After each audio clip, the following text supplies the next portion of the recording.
Back to our channel. ഇന്ന് നമുക്ക് വളരെ ടേസ്റ്റി ആയിട്ടുള്ള നല്ല ഹെൽത്തിയുമായിട്ടുള്ള ഒരു ഈവനിങ് സ്നാക്ക് തയ്യാറാക്കിയെടുക്കാം. അപ്പോൾ ഇത് നമ്മൾ തയ്യാറാക്കുന്നത് ഏത്തപ്പഴം കൊണ്ടാണ് കേട്ടോ. അപ്പോൾ ഈ സ്നാക്ക് തയ്യാറാക്കുന്നത് എങ്ങനെയാണെന്ന് നോക്കാം. അതിന് വേണ്ടിയിട്ട് ഒരു പാനിലേക്ക് ഒരു ടേബിൾ സ്പൂൺ നെയ്യ് ഒഴിച്ചു കൊടുക്കാം. ഇനി ഇതിലേക്ക് കുറച്ച് കാഷ്യൂനട്ടും റൈസൻസും ഇട്ട് കൊടുക്കാം. അപ്പോൾ ഇത് ഓപ്ഷനിലാണ് കേട്ടോ. പിന്നെ ഈ കറുത്ത മുന്തിരിയും അതുപോലെ കാഷ്യൂനട്ടൊക്കെ കുറച്ചുകൂടെ ഹെൽത്തി ആയിട്ടുള്ള സംഭവമാണല്ലോ. അപ്പോൾ ചേർക്കുകയാണെങ്കിലും കുട്ടികൾക്കൊക്കെ കൊടുക്കുകയാണെങ്കിലും നല്ലത് തന്നെയാണല്ലോ. അപ്പോൾ ഇതൊക്കെ ഉണ്ടെങ്കിൽ ചേർത്തോളൂ കേട്ടോ. ഇനി ഇതിലേക്ക് പഴം അരിഞ്ഞ് ചേർത്ത് കൊടുക്കാം. അപ്പോൾ ഏത്തപ്പഴം ഇതുപോലെ ചെറുതായിട്ട് അരിഞ്ഞിട്ടുണ്ട്. അപ്പോൾ വലിയൊരു ഏത്തപ്പഴമാണ് എടുത്തിരിക്കുന്നത്.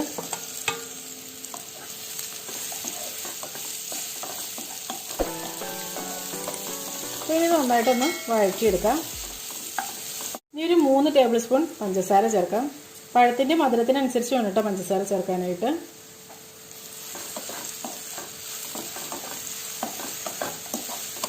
അര ടീസ്പൂൺ ഏലക്കാപ്പൊടി.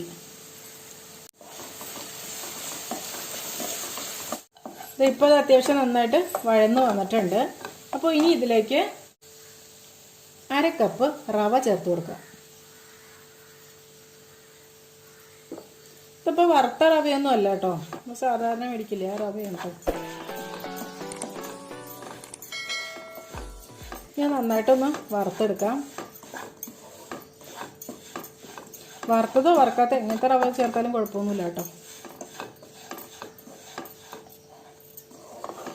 ഈ റവ ഇതിനകത്തേക്കൊക്കെ നന്നായിട്ട് കൊണ്ട് പറ്റി പിടിക്കുന്ന രീതിയിൽ നമുക്ക് വറുത്തെടുക്കാം. ഇനി ഇതിലേക്ക് ഒരു 1/4 കപ്പ് വെള്ളം ഒഴിച്ചു കൊടുക്കാം. റവ എത്രയാണ് എടുക്കുക അതിൻ്റെ പകുതി വെള്ളം. ഈ റവ കുറച്ചൊന്ന് വെന്ത് വരാൻ വേണ്ടിയിട്ടാണ് കേട്ടോ. അതായത് ഒരുപാട് ഇങ്ങോട്ട് വെന്ത് കുഴഞ്ഞു പോകരുത്.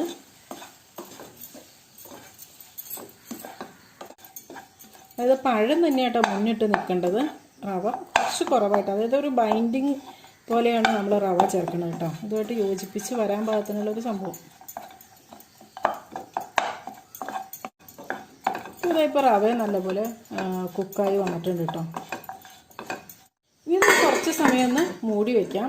ഇത് തണുത്തതിന് ഇതൊന്ന് ചൂടാറിയതിന് ശേഷം വേണം നമുക്കിത് ഉരുട്ടിയെടുക്കാനായിട്ട്. ഇപ്പോൾ നന്നായിട്ട് ചൂടാറിയിട്ടുണ്ട് കേട്ടോ. ഇനി ഇതൊന്ന് കുഴച്ചെടുക്കാം.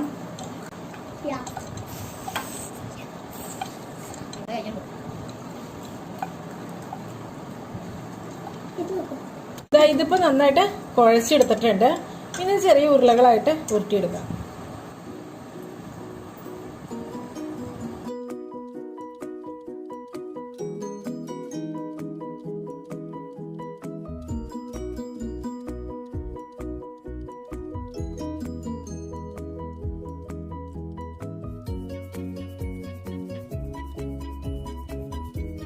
അപ്പോൾ എല്ലാതും ഉരുട്ടിയെടുത്തിട്ടുണ്ട്.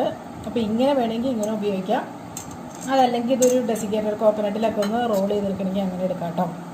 അപ്പോൾ ഞാനിത് ഈ വൈറ്റ് എള്ളിലാണ് കേട്ടോ ഒന്ന് റോൾ ചെയ്തെടുക്കണത്. കാണാൻ ഒരു ഭംഗിക്ക് വേണ്ടി മാത്രമാണ് ഇതിങ്ങനെ ഒന്നും ചെയ്യണമെന്ന് ഒരു നിർബന്ധമില്ല.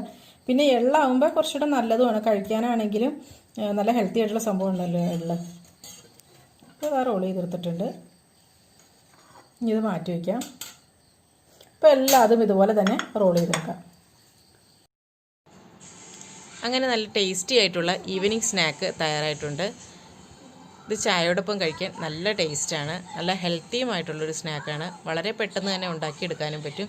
അപ്പോൾ ഇതെല്ലാവരും ഒന്ന് ട്രൈ ചെയ്ത് നോക്കുക കേട്ടോ. ചാനൽ സബ്സ്ക്രൈബ് ചെയ്യാതെ കാണുന്നവരാണെങ്കിൽ പ്ലീസ് ഒന്ന് സബ്സ്ക്രൈബ് ചെയ്ത് സപ്പോർട്ട് ചെയ്യുക. അതുപോലെ ഇത് നിങ്ങളുടെ ഫ്രണ്ട്സിനും റിലേറ്റീവ്സിനും ഒക്കെ ഒന്ന് ഷെയർ ചെയ്ത് കൊടുക്കുക. അപ്പോൾ നല്ലൊരു റെസിപ്പിയുമായി വീണ്ടും കാണാം. എല്ലാവർക്കും നല്ലൊരു ദിവസം ആശംസിക്കുന്നു. Thank you for watching Aisha's creations.